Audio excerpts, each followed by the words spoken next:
तर मला सांगा, तुम्ही लोकांना कुऱ्हाड नेऊ देत नाही, हे म्हणजे जंगलामधून कुऱ्हाड नेऊ देत नाही, म्हणजे झाडं तोडू देत नाही आणि मला सांगा ते तुमच्या हातामध्ये एक कुऱ्हाड दिसत आहे मला. तर तुम्ही मग लोकांना कुऱ्हाड नेऊ देत नाही, झाडं तोडू देत नाही, मग तुम्ही कुऱ्हाड काय घेऊन फिरता? म्हणजे हे तुम्ही काय फिरता म्हणजे हे? तुम्ही माझ्या हातात ही कुऱ्हाडने तुम्ही बघू शकता. याला आम्ही हातोडा म्हणतो, जप्ती सिक्का म्हणतो.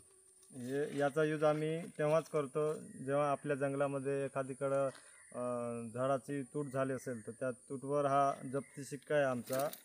तुम्ही बघू शकता, हा सिक्का आम्ही त्या खुंटावरती असा देतो, उमटतो आणि आमचा एक सेफ्टी म्हणून हा यूज करत असतो. प्रूफ असतो आमच्याकडे की जंगलामध्ये वनरक्षक फिरत असतो बा, जेव्हा एखादा वरिष्ठ अधिकारी आला तर त्याला कळतं की खुंटावरती हातोडा मारला आहे, तर वनरक्षकाने त्याचं काम केलं आहे बा. तर बरं मला सांगू शकता का तुम्ही ज्यावेळेस तुम्ही म्हणजे जंगल गस्त करण्यासाठी जाता, त्यावेळेस तुम्ही कोणते कोणते साहित्य घेऊन जाऊ शकता?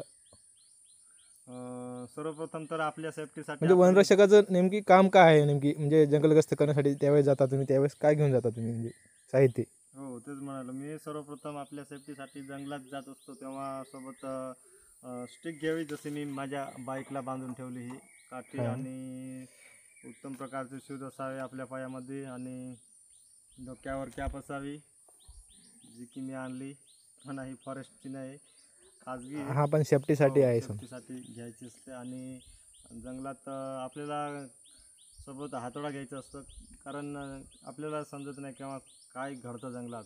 तर एखादीकडे तूटबीट आढळली तर आपल्याला चालू हातोडा त्याच्यावर मारता येतो आणि तो मालबिल आपल्याला लगेच वनसेवकांच्या मदतीने आपण आपल्या डेपोमध्ये पोचवू शकतो बा.